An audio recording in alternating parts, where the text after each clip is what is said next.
All right, guys. So, welcome. Another module. These things are going pretty quick. Obviously, tonight, if you've been paying attention, it is humor, improvisation, and creativity, a personal favorite topic of mine.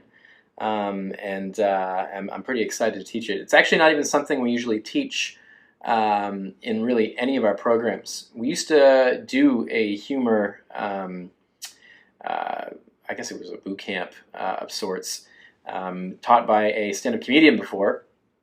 But this is the first time I was teaching humor since then, which would have been 4 or 5 years ago. So a lot's changed since then.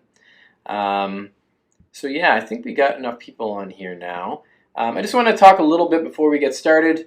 Obviously, we announced last week we have the Love Systems Platinum Scholarship, which will be awarded to somebody in the Charisma Decoded class. And just to reiterate a little bit about what we talked about last week, I don't want you guys to think that the person that just submits the most and spams the most on the Facebook account or in the messages after the modules and stuff is someone that's going to win. It's not really what we're looking at. Although obviously, if the content they are posting is good content, then that might definitely be something we look at.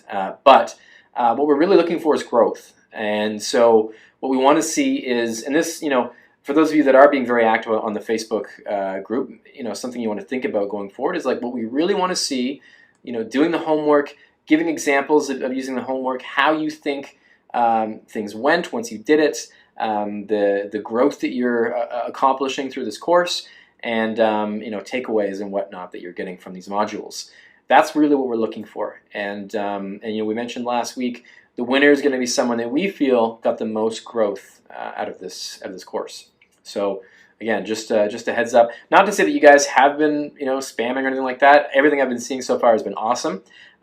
Just wanted to make sure going forward that other guys don't see guys that have been more quiet don't see everyone else posting and they decide that, oh, I better catch up by posting 10 posts every day about the same topic. That's not really going to get you anywhere. So just want to make that clear. So we got lots of people watching here. Chris is standing by right here. He's being a little quiet, but he is around. There he is. Anything you wanted to get into before we go right into the module? No. All right, so let's get to it. Again, we've been trying to not make these things 2 hours plus every week, just so that we can keep the content concise. And of those of you that have to do the replays and that are scheduling, an hour to listen to them aren't going to get surprised when you see the runtime goes well into the hour, if not 2 hour range. So hopefully we'll get this done within the hour. We'll see. I tend to go long, but we will work on that a little bit. So let's jump right into this. Okay. So module 6, humor, improvisation, and creativity. Again, something that I'm pretty passionate about. Just to give you guys a bit of background about me in particular. I have kind of a comedy background. Not that I've ever worked professionally as a comedian or anything like that, but I was very involved in comedy all throughout my life, especially in school.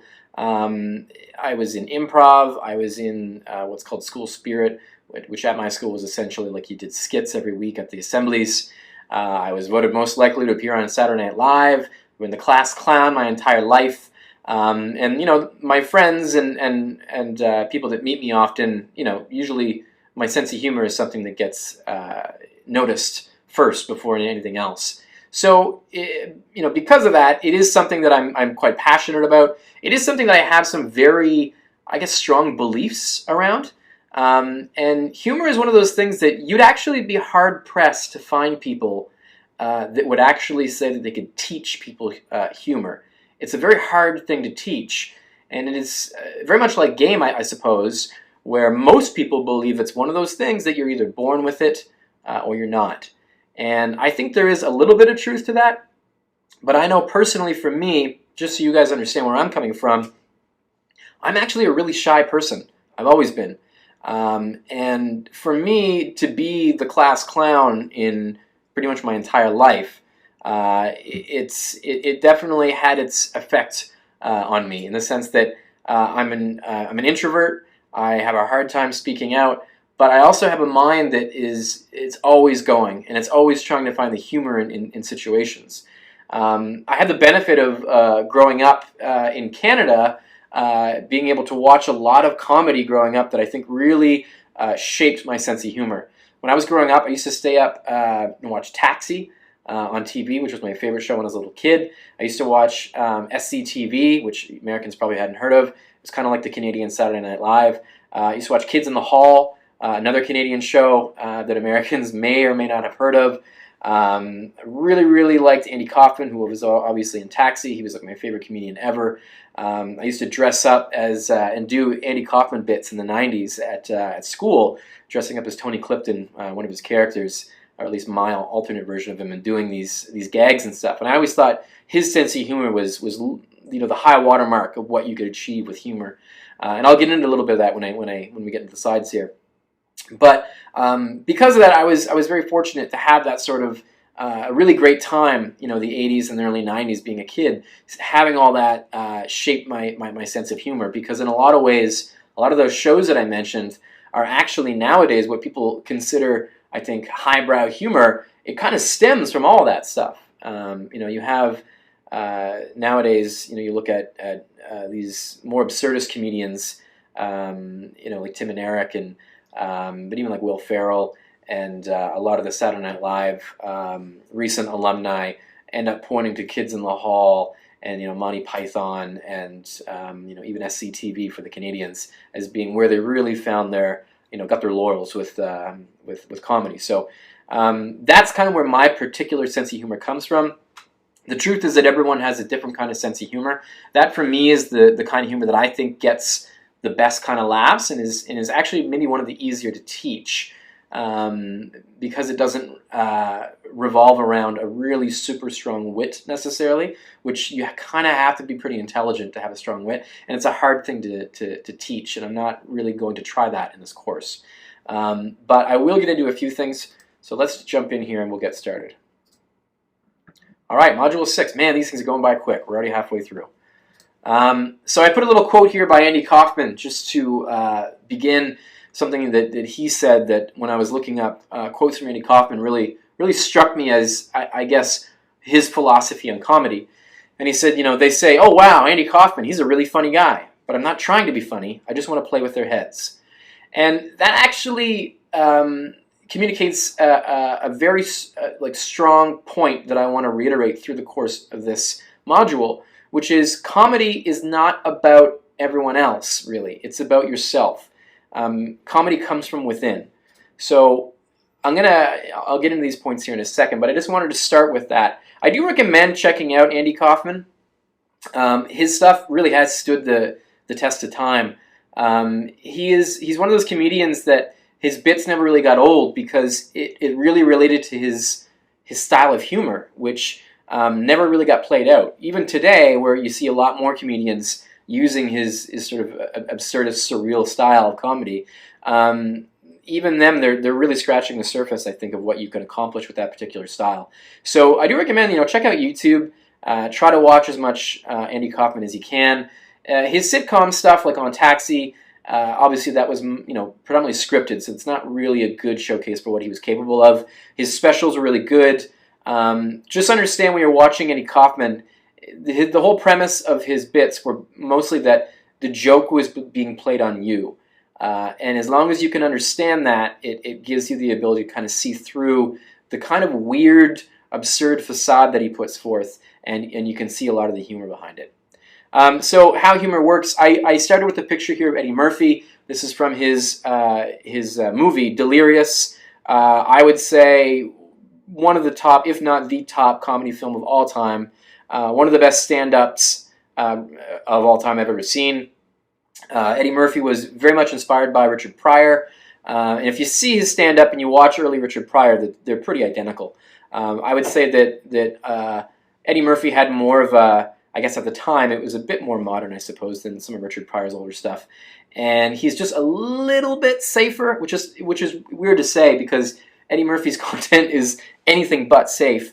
But it was, yeah, it's kind of like Eddie Murphy doing an impression of Richard Pryor, but in the best possible way while retaining all the same humor. So I do recommend checking out Delirious. Again, really stood the test of time. You can watch that today and none of the jokes are old. There's a few passing references to pop culture and goings-ons of the early 80s that you might not get, but otherwise it's perfectly still something that is still relevant today. He also has a lot of really interesting insights into relationships and women. This was done really on like the first big rise of Eddie Murphy's popularity, and he was starting to sort of live the life that I think a lot of guys taking this course probably would dream of living. So you get some really great insights into that, which are obviously hilarious. His follow-up to that, Raw, which was done a couple years later, also very good. Not as good as Delirious. He wasn't as I find with Delirious there's this I don't know how to describe it. It was just so new. It just seems so fresh at the time. Even though it's really old now, you can look back at it and it still feels really fresh. Like he was just so sure that the stuff that he was coming out with, he knew was going to be the funniest shit that the audience ever heard. With Raw, it's almost like it's a little bit more polished, which I think takes away from it a little bit, but it's still really, really good. Anyway, check that out. That's why I threw that picture up here. The dancing monkey. So this is a term we've used for years and years and years. And what we're talking about when we refer to guys being the dancing monkey, what it really comes down to, it kind of references the Andy Kaufman quote I put up there. It's doing humor to entertain the person you're talking to. So it's not humor for self-entertainment. It's not even humor for mutual entertainment. It's purely humor to impress and to entertain the people that you're speaking with, which is completely the wrong way of going about humor. Because it communicates a neediness, and when a big part of humor is confidence. It's someone buying in to the fact that you believe you're funny. They buy into that, and if you don't believe it, and if your comedy is directly sort of related to how much you think the person you're telling it to is enjoying it, it kind of falls apart, and that dynamic gets broken, and the comedy doesn't work. So keep that in mind. There's plenty of dancing monkey stuff out there, and in fact, you've probably found yourself in situations where you've had people laughing, but it was purely they're more laughing at you than laughing with you. So just keep that in mind. It's more of a headspace to be in. People will use you for the entertainment because you make them feel good. You're entertaining them, but then as soon as you're not entertaining them anymore, you have no value to them. So again, kind of relates to the fact you don't want humor to be your only trick. You don't want to be a one-trick pony with the fact that you can make them laugh being the only thing you got going for you. So just want to highlight that. Self-entertainment. So again, this goes to what I was just talking about. The whole point of comedy is self-entertainment. And I'll get into this a bit more later, but essentially the idea here is that if you're entertaining yourself and you're funny to yourself, regardless if the people you're speaking with are entertained or not, that's all that matters. It's about entertaining yourself and then, hopefully the people that you're there with. If you are with other people, that's really what it's all about. I used the story in one of the last modules about Chevy Chase, where I talked about when, he got interviewed and he said that he does everything. When he was doing the Saturday Night Live Weekend Update, he did it solely for himself and what he saw as, his 2 or 3 best friends sitting on their couch at home. And that was his entire shtick, and it worked great. So that's really what it's about with humor. It's all about entertaining yourself and your friends. Not to say you're not going to let them in on the joke, or that you're going to do it as you're going to take cheap shots or be overly cocky. That's not really what I'm saying. What I'm really saying is the number one sort of top of the pyramid rule with comedy is that if it entertains you, that's fine. That's all you need. Humor comes from within. So again, I said this earlier. You have to remember, when it comes with jokes and with comedy, what people are really buying into is a personality, not the joke. Obviously, this is why comedians front load their best material when they're doing sets, because they need to, as soon as possible, have the audience believe that they're a funny person. And once they have that belief, the set just breezes easily. It goes right through easily, because everything now is put through that filter. And this is why comedians get a following, and you can listen to material from them. And I'll give a great example of this later on, which you guys will see.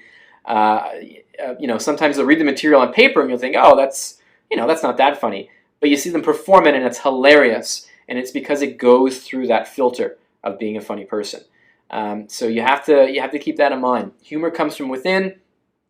You need to sort of have that belief that what you're saying is funny, and this connects to the point before with self-entertainment. If you do this enough and you can entertain yourself, that belief will get communicated to them, and they'll see it. They'll see it in your eyes. They'll notice you're not checking them to see if they're laughing. You're laughing internally, and it's either they're going to be part of the joke or they're going to be in on the joke, and those are the options. But it's never going to be that you're the joke, which this is the problem with dancing monkeys. That's what ends up happening, is the person doing the jokes becomes the joke, and that's not what you want. So keep that in mind. The self-filter effect. So this is something I talk about. A lot of people have problems with trying to be funny because they self-filter what they think is like. I guess what's the best way to explain this?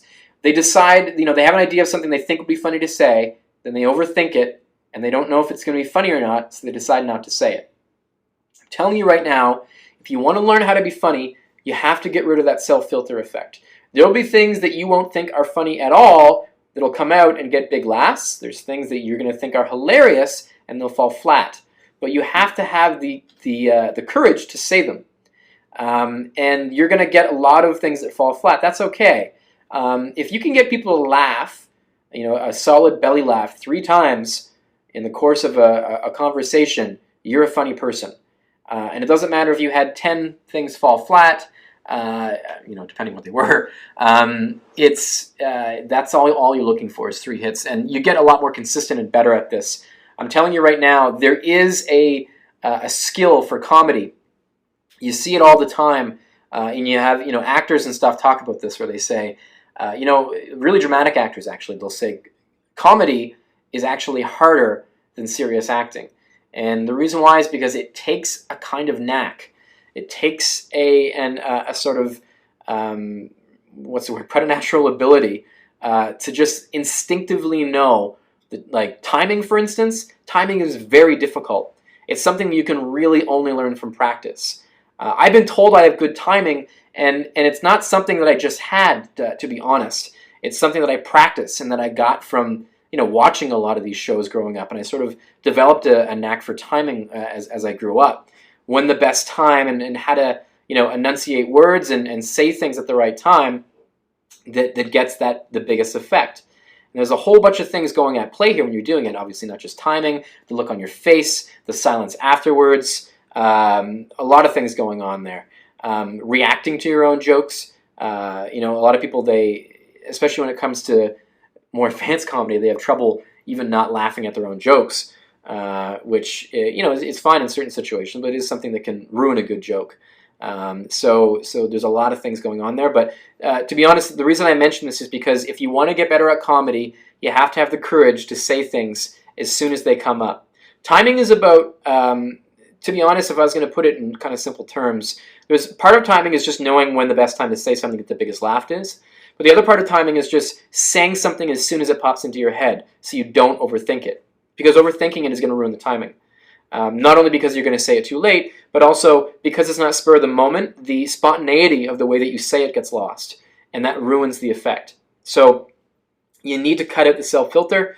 Watch a lot of comedy. Try to get a good history or a good knowledge of comedy. I'll rattle off a bunch of things, and you guys will see from the pictures that I'll include in this presentation a lot of great examples of comedy. But I want you guys to do some research into this. Find a style that works for you, and try to figure out and watch it enough that you can kind of grasp what's going on. Again, I think Eddie Murphy is a really great example because he's, for a really young guy, I think for Delirious, he was something like 19 years old or something, maybe 20, early 20s max. But he has a really, really polished timing and spontaneity to him that, to be honest, I think he got a lot worse as he got older. So that says something right there. But he's a great person to learn from because, like I said, his timing is so clean and so good in that thing that you can watch that and get a really great sense of sort of a great what's the word, sort of formula to use for timing that'll still be very relevant today.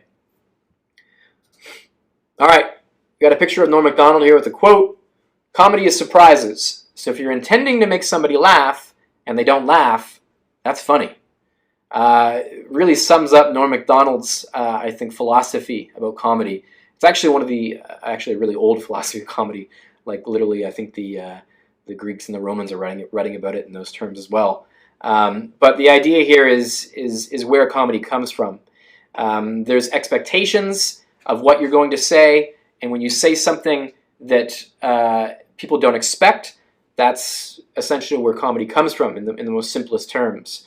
And I think his example that he uses is a great one, because I think this really cuts down to a place where a lot of people are scared of comedy, in the sense that what if they don't laugh at you? And the truth to that is that, and I think Norm is right, that actually makes it funnier. And you'll hear instructors talk about this all the time. I think most of the instructors, if not all of them, think they're funny. Most of them are, but they do fall flat a lot, me included. And it's when we fall flat that you really get to see how solid our senses of humor really are, because it's in those moments that you really get to see the beliefs that we have about humor and ourselves. And the way that usually works is that, if you'll see guys on if you went to a boot camp, let's say, and you had instructors helping you out, and they went and did, went and talked to some girls, and they said something funny, or something they thought was funny, and it fell completely flat, and maybe the girls walked away and kind of said like, "Okay, nice talking to you," thinking, man, what a weirdo in their head. You'll see the instructor kind of smile and wave at them as they walk away and said, "All right, call me," put the little phone thing to their head as they look back at their friends and kind of say, "Oh yeah, she'll call." Kind of again taking a dig at themselves. But the idea is that even when they get rejected, they can take that in stride, and it's all part of the fun, and it's all part of the joke. Again, it's all about self entertainment. So what is funny to you? So we have Norm here paying close attention, judging all my points I'm going to put up here. Mess with people. So this is something, I guess, a style of humor and comedy that I really like, because I think it really underlines the whole self-entertainment kind of vibe. When I go out, my goal going out is essentially, I'm going to go out and mess with people. I'm going to mess with people because it's funny to me. And what that tends to do is that's kind of an attitude that's pretty conducive to having people want to be in on that joke. They want to know what's going on. They can see I think that the way that Conan O'Brien, whenever he has Norm Macdonald as a guest, he always says, there's a shine in his eyes that he's about to say something really funny, and you just want to know what it's going to be. And you may not understand where he's going, but he's going somewhere with it, and it's the look on his face that makes you want to sort of follow along, even though you have no idea and you're completely lost with what he's saying. And I think that's actually a very good way of looking at it. And I do recommend, watching Norm Macdonald. He's one of my favorite comedians because he's doing a style of comedy that not many people do. I would say, actually, I'll get into what it is a bit later down here. But he's not quite Andy Kaufman level, in the sense that Andy Kaufman never let on that he was doing a joke. Norm does, but he does it in a very sort of like it's not obvious. He doesn't necessarily drag you by the hand into the joke. He just kind of beckons you a little bit with a wink, and whether or not you follow along is up to you. And he doesn't really care if you do or not. And because he finds his own stuff hilarious, so it doesn't matter, as his quote obviously emphasized. But mess with people. Just to give you guys examples of what this looks like. I'll make people believe really weird, ridiculous things about me and why I'm out and who I am, or what's going on, just to essentially make them believe dumb things to make fun of them for it later. And it's not like I'm being a dick about it. It's not like I'm doing it to really dig them down to the ground and laugh at them or anything like that. It's all done in a very I wouldn't say positive, but a very mutual, respectful kind of way, and that I'm not going to keep doing it if I can tell that they're really not into it. I'll dial it back. But if I know that they're into it and I can tell that they're laughing and they get it what I'm doing, then I'll keep it up and even maybe go further.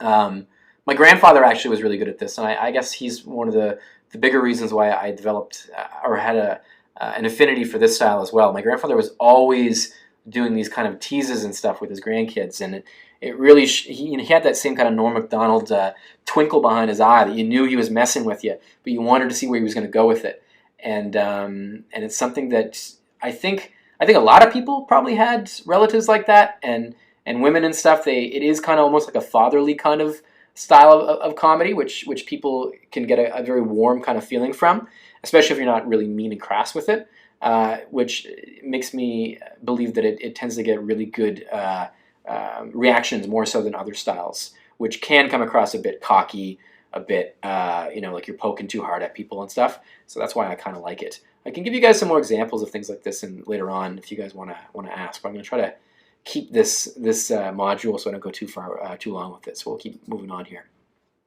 Okay, a shaggy dog story. So this is a shaggy dog story in comedy is basically a really long, drawn-out joke that kind of ends with a really shitty punchline or a pun.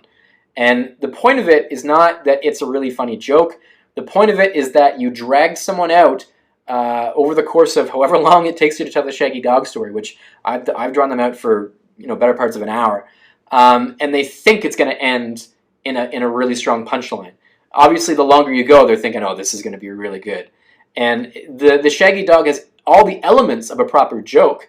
All the pieces get put in place that you can kind of see where a punchline may happen, although you may not know what it is as the person tells the story and you're waiting for it. But then the end is almost a letdown because it's either the stupidest punchline you ever heard or it's just a really ridiculous pun. And the point of it is that it's a joke on them, kind of, or it's setting up the expectation and then bringing the surprise. And that kind of makes it a bit more like you're above the fact that you're just telling them a joke. It's not telling them a joke like maybe a dancing monkey would do. It's the opposite of that. It's teasing them and making fun of them for even believing that you were going to have a punchline. And if you know anything about comedy, and if you're into comedy, these are like the funniest jokes. To me anyway. So, I mean, again, Norm Macdonald is a great example of this. Pretty much every time you see him, let's say on Conan or on any sort of interview, he usually tells some version or another of a shaggy dog story. If we have time at the end, I'll tell you guys one that usually or can take me upwards of 45 minutes to tell it, although I'm certainly not going to take that long. I may tell it in a 5-minute chunk, just to give you guys an example of it. But they're very good, and it really comes down to your ability to storytell. So I think that the big part of Shaggy Dog is not just the fact that you're telling, doing a joke that's sort of poking fun at the audience, people listening. It's also has to do with your storytelling ability, which I believe Chris will be getting into with the very next module. So that'd be good. But it really comes down to how charismatic, for lack of a better word, you are as you tell it. So keep that in mind.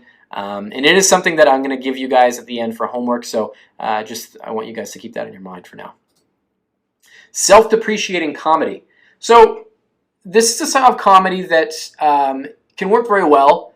There's a spectrum on it, and if you go too far, things get really awkward, and you don't go far enough, and it's not funny. And so there is a sweet spot with self-depreciating comedy.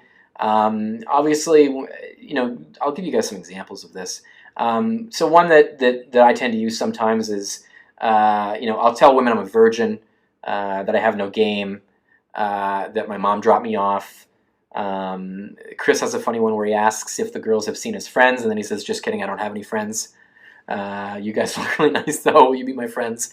And the idea behind these is that the conclusion they should have is that you're not being serious, because every other aspect of your personality is communicating to them that you're nothing like the person you're describing yourself as, which of course creates the comedy, because the expectation is being shattered there. So why would someone that is trying to impress someone say such negative things about themselves? Well, the conclusion is that either they're hilarious, that they don't, that they have so many options, that abundance mentality, that they can do that, or maybe they really are that sad.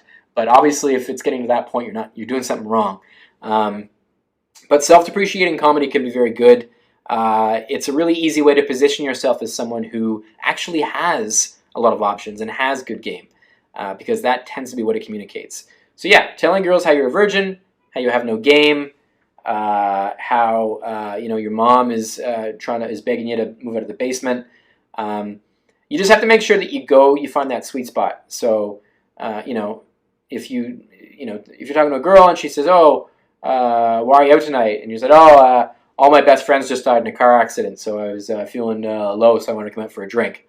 Okay, that's way too far. In fact, they'll probably believe you if you said that. So don't do that. Other end of the spectrum, if a girl says, "Oh, so you're just going around talking to girls tonight?" and you said like, "Oh, no, not really. I'm pretty shy."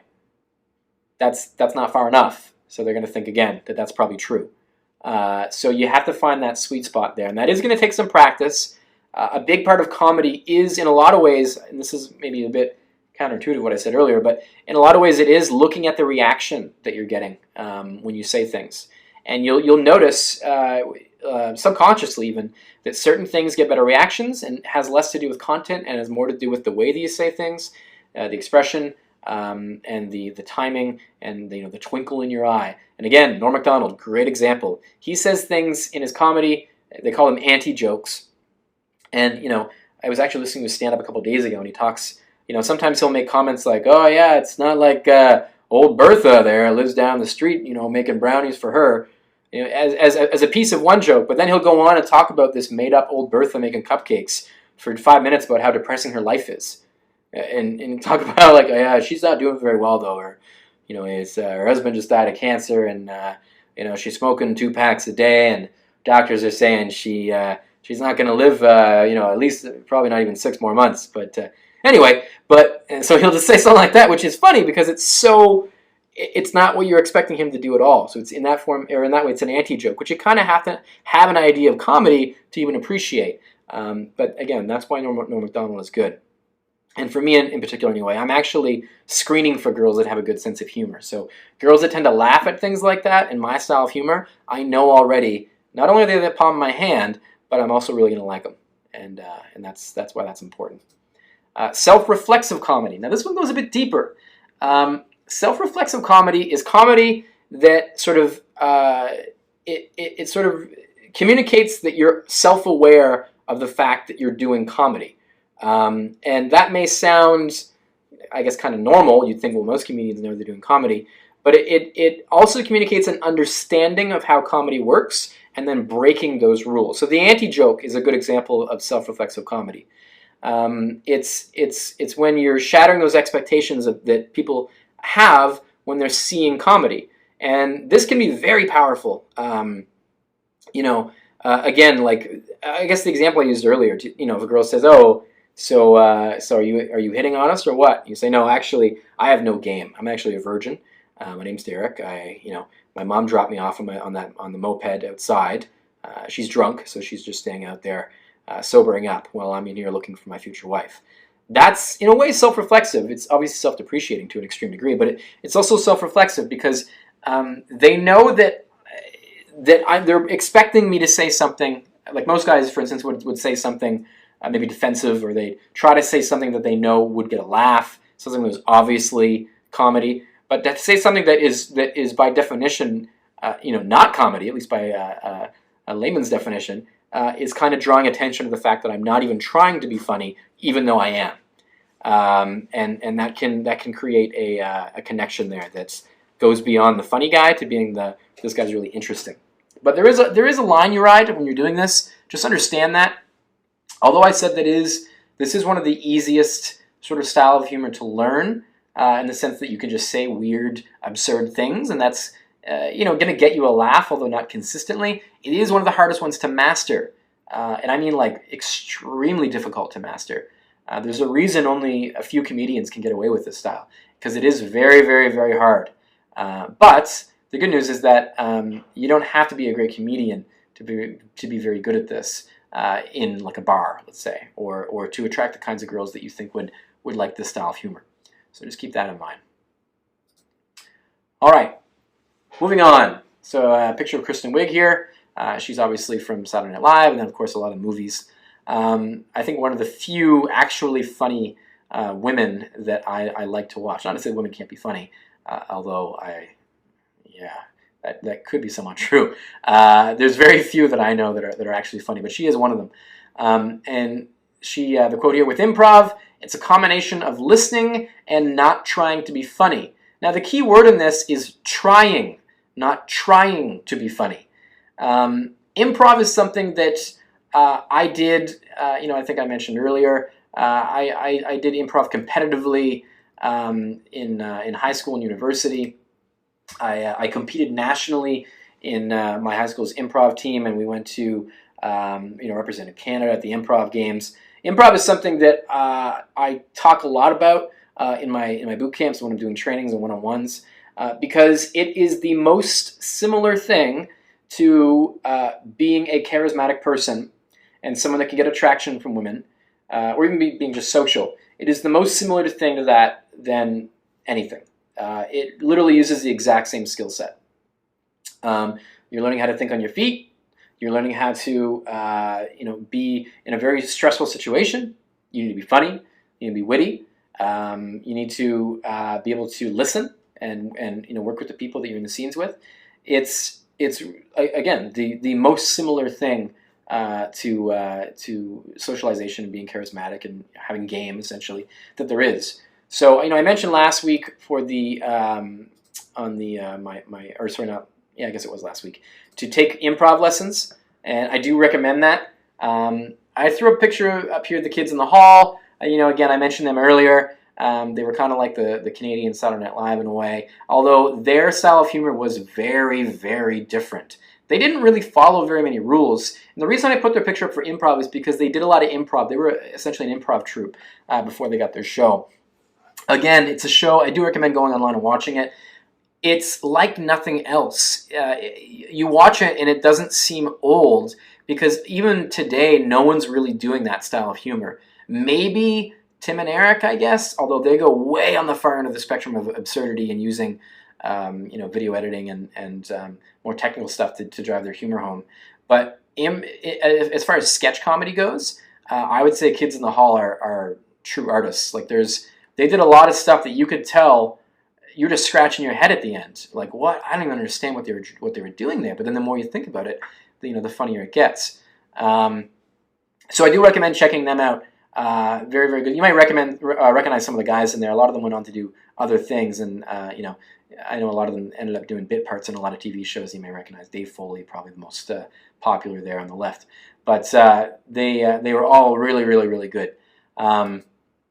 Anyway, so for improv, sign up for classes now. I mentioned this last week.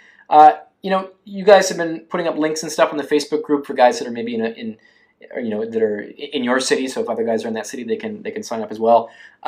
Really, if you can't find city name plus improv on Google, if nothing's coming up, contact universities. Ask them if they have an improv course or a drop-in.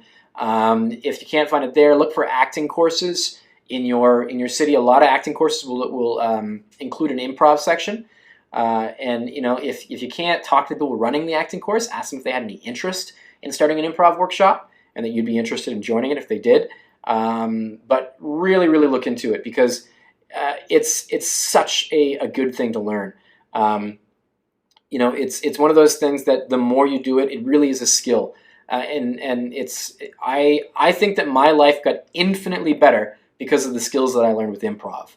It's literally about trusting yourself when it comes to not overthinking things in your head. You just say the thing that comes into your head and you trust it, because with improv, you have to, which I'll get into a bit more later. Why is it important? Well, again, that goes with what I just said. The thing that it teaches you everything that is that will make you good at being a charismatic person. Thinking on your feet, obviously being a big one, and I would think the main thing with improv. But there's a lot of other reasons why it's good too. But it really is, like I said, the most common thing to this course that you could take that's really going to teach you just a boatload of stuff. Other benefits, yeah. So other benefits would be, one, cute girls usually take improv classes. So if you are looking at meeting women, that's a great opportunity to do so. If not, it's, if it is part of, let's say, an acting course, every other aspect of that acting course is going to be very valuable as well. I've always said, you don't have to have an interest in acting for acting courses to benefit you. It teaches you how to speak, teaches you posture, it teaches you conviction, it teaches you expression. and getting more in touch with your emotions. It's very, very useful. And even if you have no plans on doing any sort of acting whatsoever, it's a very good thing. So there is a lot of other benefits to improv as well. You'll find that the skill sets you learn in improv will help you in other things. Thinking on your feet, having more abstract thought, staying outside of your head. I know a lot of guys that get into this have trouble with getting outside, or getting stuck in their head, which I actually think that's the next point here. Yeah, there you go. Training to not be in your head. That's essentially what it is. Improv is training yourself to not be in your head. That's really what it is. And with improv, if you try to think about what you're going to say next, you are a terrible improviser. You'll fail every time. You can tell guys that think they're funny. This is why comedians sometimes and people that they think that are funny and they think they're good at improv or they would be good at improv can absolutely fail at it, because a lot of these people are funny because they have lots of time to think of their remarks. And when I say lots of time, I don't necessarily mean they got minutes. They might have an extra few seconds, but with improv, you don't have a few seconds to think. You literally can't think. You have to speak and go off the cuff. And it trains your brain to be lightning quick. When I said earlier where it's really hard to teach wit, it's really hard to learn it, improv teaches you wit. It teaches you how to be a sharp, quick thinker. And again, so that's why I harp on it so much. It's why it's usually the first thing I recommend outside of these courses that people should take. And it's not hard to find these courses. I mean, man, even if it's like an hour, 2 hour drive away to get to an improv course, I would still do it. It's worth it, believe me. All right, teasing. Another thing that a lot of guys struggle with when it comes to comedy and humor. I put a picture up here of Marlon Brando. I'll be getting more into Marlon Brando in a later module when I get into body language. He's a big piece of my body language and the art of movement module. But for now, the reason why I put him up here is because this is a great example of a shit-eating grin. I talk a lot about shit-eating grins. I often get emails and questions from guys being like, what is a shit-eating grin? What does it look like? This is the best picture I could find of one. It's sort of like a self-satisfied, little bit of smugness going on there, but there's also a warmth to it that kind of makes it, it kind of brings you in a little bit. And it doesn't make you think necessarily he's making fun of you. It makes you think that you're both enjoying a joke together as long as you get it. And that's sort of the idea. So there you go, the shit-eating grin. This is something that I talk about a lot. If you've read a lot of things that I've written about teasing and comedy and in body language, I do talk about this quite a bit. It's a very powerful move. It's something that in place of even reactions or words, I've just opted to use shit-eating grins. Always, almost always gets a good response. It's hard. If you master it, it's one of those tools that you can pull out whenever you're sort of panicking about what to say next. You can just throw one of those in there, and it smooths out the situation. It just has this sort of cocksureness about it and warmth, and I guess kind of like the what do you call it? The boys will be boys kind of vibe. Girls it's like a boyish smile, I think is another way it could be described. Don't search her face. So this is the big problem guys make when they're teasing. They search the woman's face after they say it to see if it landed. And you can't do that, because all that's going to do is introduce the idea into her head that you're not sure if what you said is offensive or not. And that automatically makes her find it offensive. So I think I talked about this in a past module a little bit, about how beliefs, your own personal beliefs about yourself can change the way people react to you, and can change their emotions they have around you. So that is a really easy tell that you don't believe that what you just said, like you don't have conviction essentially. So don't search her face to see if it landed. You just put on one of those smiles there on the left, and you pause, and then maybe you change the subject if she doesn't give you anything back from it. But you certainly don't want to search her face to see if she liked it or not. And when I say search your face, I don't mean like don't look at her. I just mean like don't have that expression on your face that kind of says like, here, let me switch over my face so you guys can see what I mean here. What I don't want you guys to do is to say something like, oh, you're from Idaho, eh? So did you bring any potatoes with you? Like look at her face like that, where it's kind of like Like, get it? It's funny. Get it? Get it? You just sort of smile with a shit-eating grin, and let that do the speaking for you. So yeah, don't stretch your face. That, like I said, biggest problem I see guys making, not just with teasing, but in all forms of comedy. It breaks the illusion. It breaks the confidence they have in you and your ability to sort of hold court. It essentially is kind of like, asking.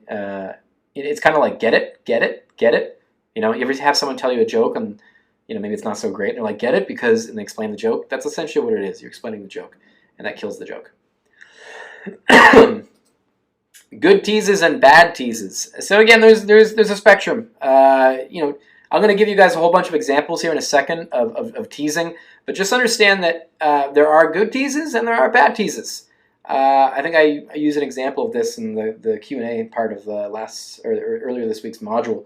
But if you go too far with the tease, it not only doesn't land, but it makes them really dislike you, and they don't like you at all, and you can pretty much blow your chances.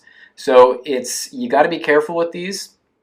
Certain things you can tease about, other things you don't want to tease about.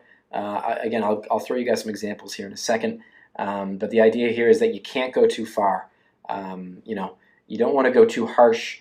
You don't want to tease about things that they may be actually self-conscious about. Like, I don't usually tease girls unless I know they're really super confident. I don't usually tease them on things that are that have to do with the way they look, the way they're dressed. Unless it's very non-offensive things that sort of come from that. So saying, well, again, I'll give you guys some examples here in a bit, but you're not going to look at a girl wearing a skimpy outfit and be like, oh, geez, you're not working tonight, are you? As if she's like a prostitute or something like that. You're going way too far. So you have to dial those back and just understand that you can definitely go bad with teasing. It's not one of those things where it's like, oh, Derek taught me how to tease. I'm going to tease everybody. You're going to be an annoying shithead really quick if you do that. Teasing, a big part of it is knowing what to tease on, and another big part of it is knowing when to stop. Teasing is good for getting attraction, and then once you get it, you don't really want to do it too much more after that. You can do it a little bit as if it's part of your personality, but you don't want to be that guy that's just constantly trying to take jabs at girls.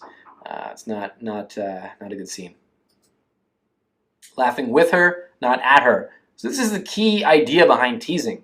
You're laughing with her, not at her. This is why, again, going to the previous point, it's not about saying something to take a dig at her. It's about bringing something up that you noticed in her that you can both laugh at. That kind of says like, oh, we don't have to take this interaction so seriously, is kind of what it is. And I'm going to kind of break the idea that I'm trying to be proper and polite and safe with you. And I'm going to say something that you would assume most guys that are trying to attract a woman wouldn't say, but it's safe enough and maybe clever enough that you're going to enjoy it, and now see me as someone who's a bit more of a there's a connection that gets established there. I think I talked in the last module about that, about how women when they meet guys they say, oh, we had this connection, and it's a breaking down of that sort of social mask. And that's kind of what you're doing when you're doing these teasing. It's breaking that down. It's saying that I don't need to be the proper, gentlemanly, super safe guy here. I can say things that are a bit more risky because I can afford to, and I have enough options in my life too. It's not to say I'm going to be a dickhead, but I am gonna push it a little bit, and that's the idea. All right, 5 easy teases. Threw a picture up here of Jack Nicholson from the movie 5 Easy Pieces. Mostly because it's a joke on 5 easy teases, but also I mentioned, I think in one of the first modules, that Jack Nicholson, another great guy to look at. Maybe I guess in his movies as well, but certainly as his real personality, he kind of has that sense of humor, kind of teasing, kind of shit-eating grin, kind of attitude about him that I think is a good person to look at. So it's a dual purpose here for putting his picture up. But here are 5 easy teases, things you can tease them on. Where are they from? What do they do? How do they come across? Why are they there? And who are they in their group? I'll give you some examples for all of these. Where are they from? So, I mentioned, I think already in maybe more than one module, about how where they're from is a really easy way, not only for trigger words, not only for keeping the conversation going, but obviously for teasing as well. Not only the country, but also obviously the city, or if you're in the same country within the same city, even the area of the city, you can use as examples to tease them on. So sometimes that means, like one thing we usually do when we go to a new city is trying to find out what the really boring part of the city is, and then guess that girls are from there as a way to tease them. So if they're in okay, so we'll use Toronto, let's say, for an example. If you guys are from Toronto, you might get this, but it doesn't matter. If a girl's from Toronto, you say, oh, you kind of give me like this Orangeville kind of vibe, which is Orangeville just being a really boring suburb, right? And the idea here is that they might take a little offense to that, but the truth is that most people in Toronto probably are from a suburb, so they can't take too much offense. I mean, for all they know, you could be from Orangeville. So, again, that's an example of, I guess, more of a safe tease, I guess. If you wanted to risk it a bit more, you could say like the really maybe dangerous part of town, or the really like gross part of town or something, if you just wanted to push it. But again, you might get into a territory there, especially if you're not familiar with the city, that you're essentially calling them like a drug addict or something. Like I know in Vancouver, if you guessed a girl lived on West Hastings, you're not going to get a good response from that, since it's essentially telling them that they're a drug addict. But again, depending on the city, that could be viable. What do they do? Again, you can tease them a little bit about that. So if you're trying to guess what they do, let's say you could say something like, "You're kind of giving me like a save the world vibe. I bet you're like a puppy veterinarian or something." Something like that, where it's kind of teasing a little bit again, but it's probably, again, something that might take as a compliment. And it's also interesting because, the reasons I mentioned in a previous module, that they're going to want to know why you guessed that. But what they do for a living, other examples, if they say, "Oh, I'm in law," or "I'm a lawyer," it'd be like, "Oh, are you one of the lawyers that is like yells at people all day, or one of the ones that sits in a basement office going through paperwork?" And they may say, "Both," or "Yeah, the basement one." Again, that might be good because they might understand that you know a bit about what lawyers actually do, and that it's not necessarily like you see in the movies. But again, it just teases them a little bit. Most guys, I think, would be impressed the girl is a lawyer, but you let them know that you can, not only do you know a bit about what the day-to-day of a lawyer looks like, but you can also tease them a little bit to show that you're not going to be the guy that's going to be like, "Whoa, you're a lawyer? Whoa, that's a really good job." And, that's probably something they're used to. How do they come across? So the way that I'd usually say something like that is if they're being really, really like nice, let's say, or they're being very polite and they compliment you, you might say something like, "I like you. You're like the really sweet one, aren't you? I bet though she's the one that says really sweet things, but she probably is like the filthiest mouth ever when you get her alone and no one else is around." Something like that. Again, not really too risky of a tease there, because one, it's probably true, and two, you're gonna get all her friends laughing at that one if you say that, because again, it's probably true. So that's another one. Why are they there? A classic example of this one we've used for a while is saying something like, "All right, let me guess. You're getting drunk, you're picking up boys, and you're taking care of these two." So attributing roles to them about what they're up to that night and why they're at that venue. Again, they'll probably correct you. They'll tell you like, "Oh no, Angela's not single. She's married. It's, Mary is the one that's actually looking for boys tonight." Okay, well, now you know who the one that's single is. So there's another example. And then, who are they in their group? This again, sometimes I'll say things like, "You know what? You guys kind of remind me of like a female rock band. Yeah, you'd be the lead singer because you talk a lot. You would be the guitarist because I bet you and her fight all the time for the spotlight. And you would be the drummer because you're kind of quiet. But I bet you're the one that is like the glue that holds the band together. You're the one that like breaks up all the fights and is, that everyone turns to when they're having troubles."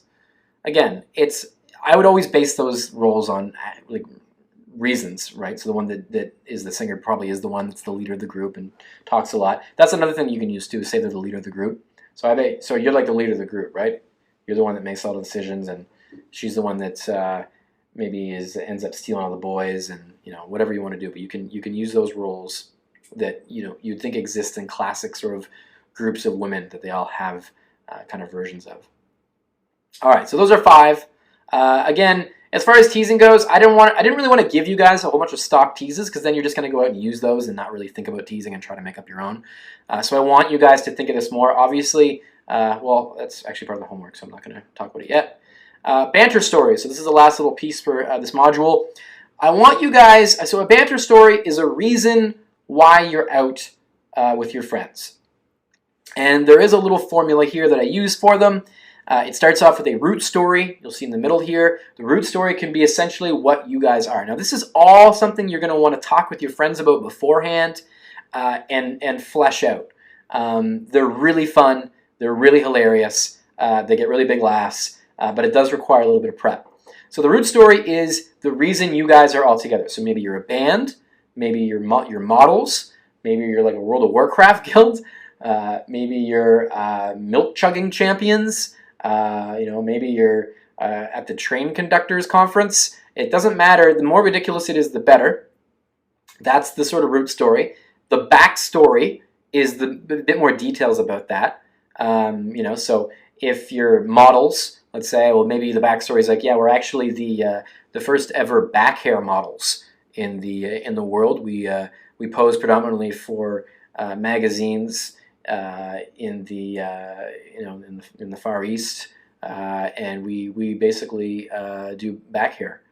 So we go shirtless. We mostly use swimsuits, but it's really all about the back hair. Again, you have to sell this up with a straight face, which can be difficult. But you come up with the backstory. Now, once you have the backstory and the root story, you're going to define your roles within that. So let's say, I'll give you guys another example here that I'll throw on the board. But in this one, let's say the back hair models. One of your roles might be, my name's person milk donor. I always use really ridiculous names. I invented the back hair pop collar. That was me, styling back hair into a pop collar. I invented that. So that's, I'm getting into details here. I missed one. So roles would be what your role is within that troupe. So one of you might be the DJ for the models. One of you might be the lead model. Or one of you does swimwear, one of you does back hair tuxedos. Oh man. And the details would be the what I just mentioned. So I invented the back hair pop collar, or the back hair tuxedo, or the back hair bow tie, whatever. And those are the details. But you flesh all these out, and you have this really concise, well thought out joke that is an inside joke amongst your friends. But the more they dig into it, the more details they find. And it not only communicates, I guess, this sort of, in this case would be self-depreciating, but as well as self-reflexive sort of style of comedy, but it also communicates the bond that you guys have. It really communicates a strong bond amongst you and your friends. The fact that you're all, not only just one of you is willing to try to almost blow an interaction with a girl, but you're all doing it. And you're all more entertained with each other than you are with the girls. All that says to a girl is that you're high value, and that you guys have a really strong, a strong connection with each other, and they want to be a part of that. All right, so here's one example I just threw up really quick just to give another example. Banter story here is a band. It's a Christian rock band. The Virgin Sex Masters, our newest single, Where Do I Put It? You've probably heard of us. We're kind of a big deal. The people in it, again, I use all dumb names. Preston Ridge plays the electric triangle, is a legal priest that can marry. So the way that I did that is, my name's Preston Ridge. I play the electric triangle. It's a regular triangle hooked up to a amplifier and a electrified. Got a really mean distortion on it. It's a really, really rich sound, a lot of dimensions to it. I'm also a legal priest in Canada. So, if you wanted to get married, I am looking for a wife. I can legally marry us tonight. Then we got Peck Pringle. Yeah, my name's Peck. I play the theremin. I've been told I have a voice like Phil Collins. Really high praise. Obviously, I'm sure you know all about Phil Collins. Ask them what their favorite Phil Collins song is. Get offended when they can't name one. Stuff like that. And then the last, Norbert Krunkel. I played the acoustic harp. The acoustic harp. I never heard of electric harp, but the acoustic harp. And designs the album covers. And then I threw a picture here of Edgar Winter's masterpiece, They Only Come Out at Night, which you maybe have on your phone or something. But I designed this our newest album cover. It was a look at, it's the concept album, a look at how masculinity is portrayed in the media, and how feminism is the new hope to make America great again. I don't know. I'm just really making this up as I go along here, but you get the idea. But you can come up with these beforehand, like I said, and man, my best nights out have always been when we had a really strong banter story. Because it just makes the whole night so much more fun. The whole point of the night, and you're going out, you're constantly making jokes about this. You keep, and you improvise your way through this too. So although you may come up with this backstory, you're throwing new stuff in all the time. So you might say, like, you're saying, oh yeah, you might have heard our other single, and then name off a random, Harvey milk pimples, something random that you just, maybe falls flat, but it doesn't matter because it becomes weaved into part of the story. And you have such conviction with it that they just can't help but find the whole thing funny. Anyway, so again, banter stories, very, very, very, very easy way to not only change the vibe of a night, but really great opportunities to make comedy. All right, so that's it for the module. Your homework. Here's what I want you guys to do. Number one, I want you to perform a Shaggy Dog story. And you can Google these. There's quite a few of them. If you want some notes on which ones to look at, my favorite Shaggy Dog story, the Norm Macdonald moth joke. If you look up Norm Macdonald moth joke, that's a great example of a Shaggy Dog story. There's what's another Shaggy Dog story? Orange head. What's a guy in a bar with an orange head? Like a head like an orange. There's another one. The clown. That one's hard to find. That was pretty obscure. I've actually only heard people. I learned that one by someone telling it, and I haven't found many examples of it online that they told it the right way. Maybe I'll tell you guys here in a second if you guys want to hear it, at least a 5-minute version of it. But I want you to perform a Shaggy Dog story because I want you to see the reaction that you get, and I want you to live with that. And I'm telling you, it's going to fall flat. More often than not, Shaggy Dog stories, unless the person you're telling them to has got a great sense of humor and you're really good at it, it's going to fall flat, more than likely. In fact, if you draw them out really long, like I love to do, I would go to like house parties and get people to gather around and tell this joke for 45 minutes or half an hour. It just pisses people off. It just makes them mad. I mean, they still laugh and they still kind of like, I'm like an asshole for doing it. But they don't like hate me for it. It's more like, you bastard, you got me kind of thing. And but they can be really good if you get really good at them. I'm better at them now. I can actually make people laugh with them. But they are worth practicing and doing. Practice banter stories. Again, so what I just, the last thing I talked about. Start coming up with ideas for these. And you guys can use the Facebook group to do this. I'd love to see some banter stories examples. Start fleshing them out. Put down your role. Ask other guys to jump in with their roles, what they do. I can even probably throw out some examples you guys can use to jump off of. But like I said, bands, models, troops, conventions, conferences, gaming, anything. The more ridiculous, the better. The last thing you want to do is make it normal. So you don't want to say like, oh yeah, we're at the construction workers conference. I'm a big hoe operator.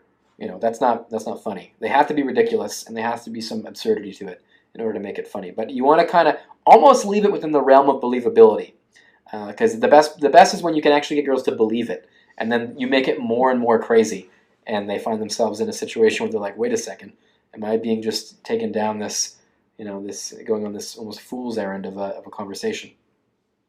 And the last one, create list of good teases. I think I mentioned in one of the last modules how you can use an easy way to tease would be something like the place where they're from. I use that in this module, but that's again one that you can use. So sometimes that might mean writing down countries, a list of countries that you can tease people on, or places or cities or states. I know a lot of guys, I think it was Braddock, used to advocate writing down every state in the United States, if you're American, and creating a funny little tease you can create for every single one. So, from Idaho, something with potatoes, we're from California, I don't know, I'm not American, so I'm going to have a hard time with these, but I'm sure you guys can come up with a lot better ones than I can. But do that. Again, you can throw these onto the Facebook group as well. And I think that would be a great way to get some other people's opinions, especially for countries you may not know a lot about or places you may not know a lot about. Again, so that's the homework. I'm going to turn to the... okay, so People are saying they want to hear the Shaggy Dog story. Darren asked what the ending is the only thing he's having trouble with. And then I believe it's pronounced Win? I don't know if I pronounced it right. Anyway, he says we don't believe it. We want a Shaggy Dog. Okay, I'll tell you a Shaggy Dog story. Here it is. I'm going to try to keep it short, otherwise we'll be here all night. This is the clown Shaggy Dog story. So, a little boy is walking along with his dad down the street, and he sees a poster on a pole advertising that the circus was coming to town. This little boy loved the circus. He's always wanted to go to the circus. So, of course, he sees the poster, looks at his dad, and he says, "Oh, Dad, can you please take me to the circus?" And the dad says, "Well, I don't know, son. I'm not sure if we're going to have time. Looks like it's leaving in a week. I don't know if we'll have time this week." So the son begs him all week long, "Please take me to the circus. Please take me to the circus." And eventually he gives in and he takes him. So they go to the circus. They get a great seat. It's the big top tent. The ringleader comes out, and the boy just couldn't be happier. The clowns come out. They have the dancing bear. They have the elephant. They get the trapeze artists. And eventually, about halfway through the show, a clown comes out. And he's the clown that's going to tell jokes. And so he gets the microphone, and he asks before he starts, he says, "All right." Well, he tells a few jokes first. And then at one point he says, "All right, for my next joke, I'm going to need a volunteer from the audience." And the little boy gets really excited because he would love to be a part of the circus act. That would be just the cherry on top of this amazing dream Sunday.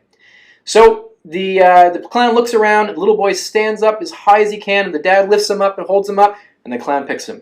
And he says, "You little boy, all right, let's give him the microphone." So they hand him the little boy the microphone, and the clown says, "All right, little boy, are you the horse's head?" The kid kind of looks confused, and he says, "No." And he says, "Oh, are you the horse's tail?" And the boy says, "No." He says, "Well then, you must be the horse's ass." And the whole crowd erupts in laughter, all pointing at him, and the boy is completely embarrassed and mortified. He goes home with the dad. The dad kind of rustles his hair and says, "Oh, it's okay, son." But that boy is forever changed from that moment on. He, in that moment, decides that he is going to get back at that clown. So, he starts reading everything he can about how to be funny, how to have wit, how to have comebacks. He studies comebackery, the ancient form of comebacks. He goes through school. He grows up, becomes the class clown in all of his classes, really honing his ability to become a master artist at the comeback and at wit and at teasing and at poking fun and jokes, of course. He becomes elected in his student council as sort of the head joke guy, the school spirit guy. He goes to university. He actually studies comedy in university. He goes to clown college as well. Studies all the different forms of comedy and humor he can get his hands on.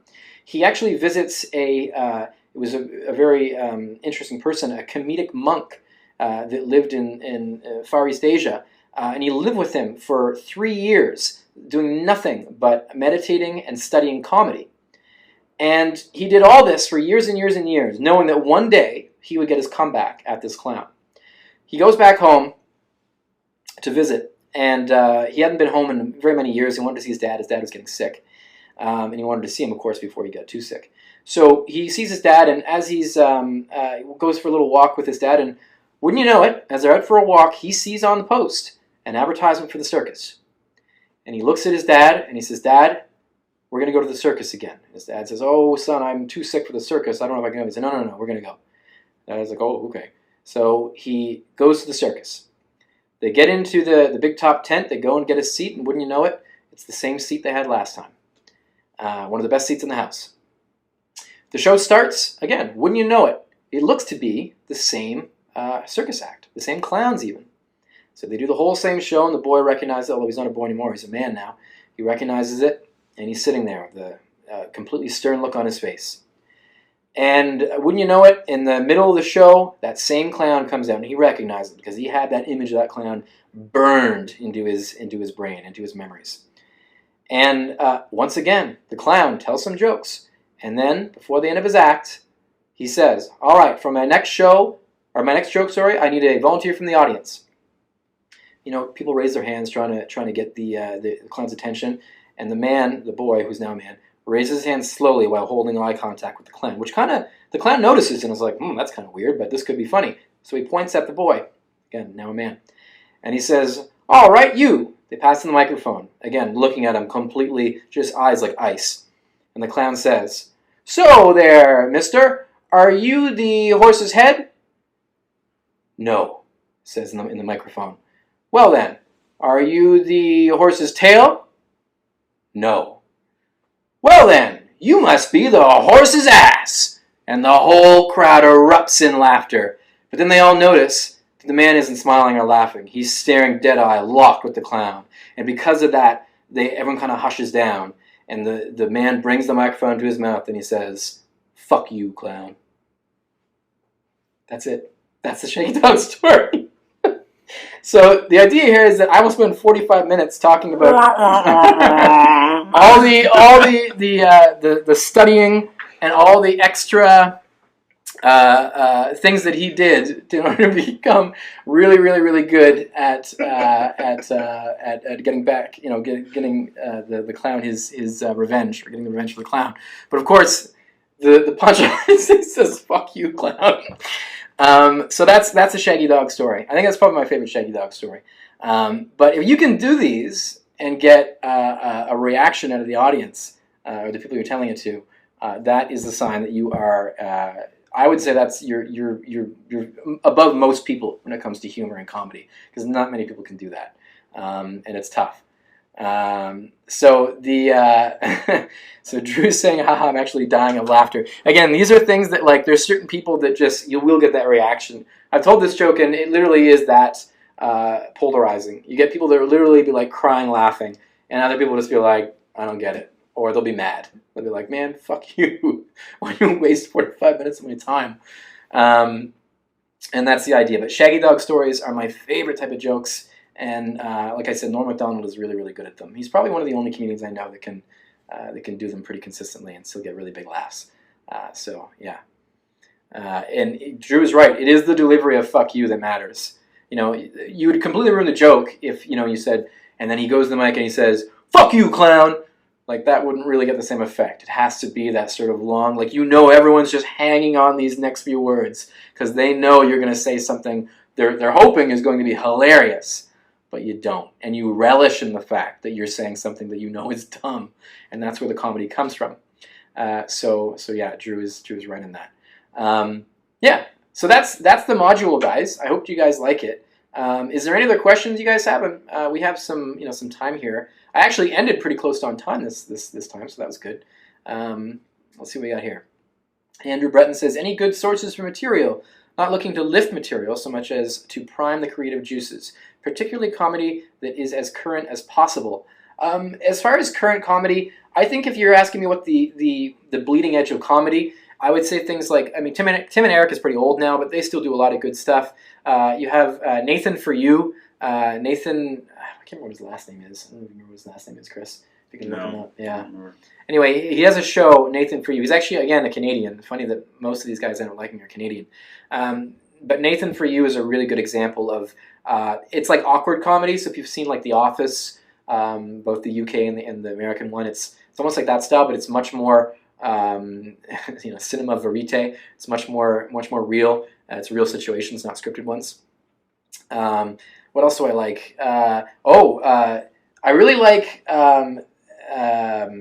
There's Nirvana the band, the show, which you won't be able to find online anymore. It's a friend of ours, Matt Johnson. He's done some movies. Actually, I'm actually surprised I'm mentioning him because he's so obscure still. But this is more of a plug, I think, than a recommendation, because I think the only way you're going to find stuff by him is if you really search. But he did some movies. He did a documentary called The Dirties, which is a mockumentary about school shootings. Even saying that, it sounds like there's a joke in there that's riding the line of what is possible with comedy, and it is. But he also has a new show. He did a show called Nirvana the Band, the show, but now they're redoing it for Vice, which I think is going to show on HBO, which should come out this year. This guy exploded. He's going to be, I think, a much bigger name the next few years to come. But he's someone to look out for. Other guys are like, if you want to go old school, that's still pretty recent. The examples I used are good. Obviously Eddie Murphy, Richard Pryor. I really like. Louis C.K. is really good. He gets more towards the. He's like what do you say it? He's like at the really high end of still within the realm of safe comedy, and that he's still going to make most of the people in the room laugh. Maybe a step below Norm Macdonald. And you got guys that go way, way far into absurdity, which is like Tim and Eric and stuff like that, where most people that watch Tim and Eric aren't going to find that funny. But it's good. Bill Burr, another great example. Yeah, Bill Burr would be right with Louis C.K., I think. They kind of have that the style of comedy that is still really pushing mainstream comedy, but it's still within mainstream. But they're great examples of mainstream comedy and probably doing the best comedy bits in mainstream. I don't know if Chris, if you have any other. Yeah, I just wanted to add in, like, I think you need to find a comedian that sort of fits your style. Yeah, exactly. Too, because this is why, like, comedy-wise, you don't want to watch. If you just watch cartoons or something like that, you're not going to develop a good style of comedy because it's so absurdist, it's so far from reality that your average person can't actually use that stuff. Yeah. But if you find somebody who actually shares a few of your personality traits, maybe, and does stuff that is in your